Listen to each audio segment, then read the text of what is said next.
Tulo. O, apat. Isa rin yung nakabuhi. Buwis.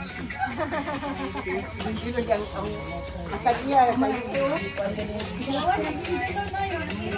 Ano yung kinumuras na ni mo ni?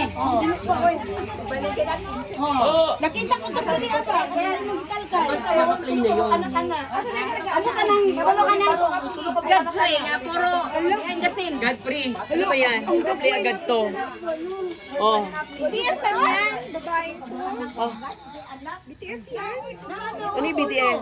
Behind the scene. Wow! May pa BTS ka pa. Baka tampalin kong kiki mo mata ko. BTS the way. Ayan na naman tayo. Tapos session mo na naman sa papa-edit mo. Eto, sa phone ko na lang. Para yung music na lang hanapin ko sa TikTok. Kung saan ni si Pwede, pwede. Connect naman na. Wala Hindi, ipa-play mo sa kanya. Tapos dito ko yan yung video. Pwede. Ako na lang mag-ano sa TikTok ng title. Sige, sige. Or ganito na lang. I-download mo siya sa TikTok, isend mo sa akin yung video na yan. Yung video lang mismo. Video lang. Tapos ito itong... Listen mo na yan. BTS ka po.